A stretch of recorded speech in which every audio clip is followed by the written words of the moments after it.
Hello. Okay, welcome to, I guess this is pregnancy vlog-ish episode number 3. I want to start off on a positive note because the last videos were so rough. I just want to tell you guys that I'm feeling great. I'm doing really well. I'm just filling you guys in on everything that happened earlier in my pregnancy, but as of right now, because I got a lot of messages of concern and like texts even from some family members, but I'm okay. I'm totally okay. It's just I went through a really rough first trimester, but to go back to everything that I was going through, I want to continue to kind of tell the story, and eventually we'll get to where we're at in our pregnancy now. But so just know I'm good and I'm okay. So let's go back. I have to make notes because my mom brain just kicks in at the end of the night and I can't remember what I'm going to talk about.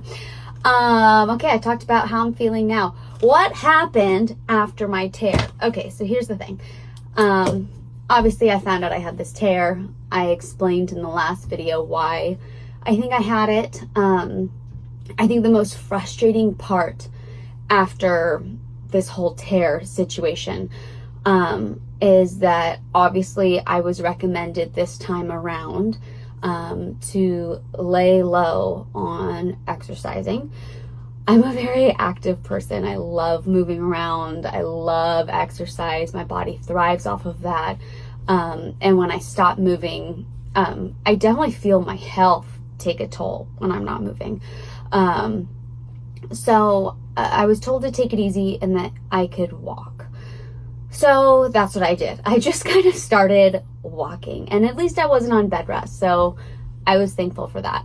But I was really eager for this tear to heal. But at the same time, I was still going through the worst morning sickness I had ever gone through. So I literally had this tear that I'm trying to heal. I can only walk. There's really nothing else I can do to heal this tear. And then I am throwing up in a way that's like the worst ever. Oh, there's Carla singing. Like the worst ever. I mean, to where there would be nothing left, but I was still like dry heaving over a toilet. Now, here's the thing about that.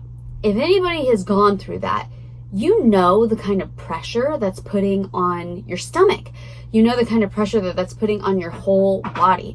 So I felt like for the following weeks after I got all this info, it didn't matter if I was laying low or taking it easy. What I was going through with my morning sickness was so rough on my body, and I really do feel like it slowed down my healing process of this tear, because I would just be hovered over the toilet or the sink if I couldn't make the toilet, and I could feel my stomach just like it honestly felt like it was like ripping itself apart. It's like not to be gnarly, but I just got to keep it real. It was really miserable, and I was really frustrated because I just wanted to heal. Like I wanted to know for sure that like my baby's gonna be safe. I want to know that I'm gonna be safe. I want to feel better, and it just really kind of started to take this emotional toll on me. And obviously that's gonna happen, and pregnancy is such an emotional thing anyway. But it's really tough because, you know, it's one thing to kind of be going through something like this for like a week, for 2 weeks, even 3 weeks, but to be experiencing something like this for that whole first trimester, and then like continuing to still have this morning sickness. And then on top of that, I might have already said this in the last one, I don't remember. I got so sick, like whatever cold, weird thing that was going around where everybody was sick for like a month straight and they couldn't kick it. I also had that. So it was just one thing after another, and I really felt like I couldn't catch a break. And that was just frustrating. I would find myself often just kind of like coming in here, which is like my safe spot. It's like my awesome little prayer room, but I would just sit here and I would just cry, and I would just be like, God, what is going on, because it wasn't just taking a toll on me, it was really taking a toll on everyone. And for any married woman out there, I know you know how it is. It takes a toll on your marriage. It was such an emotional time for the both of us. My husband was over it. He was feeling so neglected. I was feeling neglected because obviously there were things that I couldn't help that I was going through, but he had to deal with it day in and day out. So there was just fighting. It was frustrating. And again, like, thank God we got out of that season.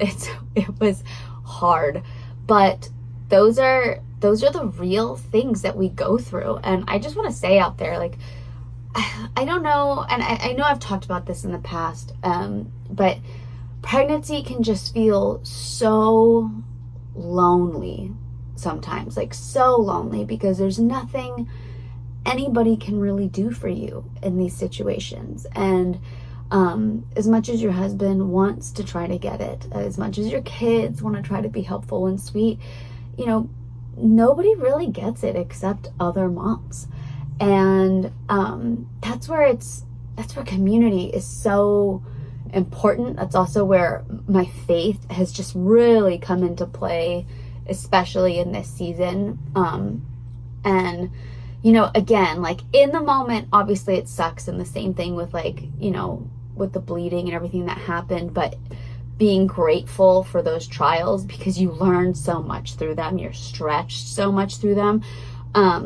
It's easy to kind of get bitter about it, but truly, you know, somebody said this a long time ago. I think it was my pastor at a church on Maui. He's like, I don't want to be bitter, I want to be better. And I'm butchering it, I'm sure, but I just loved that so much, because I could either sit there and be bitter about my situation and be upset and frustrated and be like, why, God, why am I going through this? Or I can just be like, you know what, God, like, you're going to stretch me through this, and I'm going to grow through this. And like, our marriage is going to come out on top through this. My relationship with my kids is going to come out stronger because they're going to see me be strong through this. I'm going to feel like this force that is unstoppable once I get through this. And you know, there was just a lot that I learned through this, I would say, trial through this season. And it was, yeah, I learned a lot, but definitely came at like a rough price at the time. But we were able to get through it, and that was awesome. But yeah, for you moms out there who are going through this, it's emotional, it's draining. And, if I could recommend anything, it would obviously just, like, girls, get down in prayer. Like, for real, get down in prayer. Because God will give you that peace when you ask for it. And also, like, reach out to your community. Don't be afraid to reach out to your friends. Don't be afraid to be vulnerable with them and be straight up, because I can guarantee you, if any of your mom friends hear you on the other side of the phone, they are totally going to relate to what you're going through, whether it was 10 years ago, 20 years ago, or a couple months ago that they had their baby. They're going to be able to relate, because there's just something special about moms that just kind of bring us together, and we need that community so badly, so badly. This video is very long, so I'm going to end it here. There was so much more that I wanted to talk about, but I feel like I'll end it here. Eventually that cycle did end, and I was able to kill the nausea. The nausea went away, and that made, I think, the world of a difference in my healing. I'll fill you guys in on everything else in the next video. Hope that wasn't too Debbie Downer. Just want to let you guys know what our journey has been so far. Bye. Oh, hold on. Are we doing a sign off? I don't want to do chopped liver because this isn't like the normal vlog. So I'm just going to say, love you guys. God bless.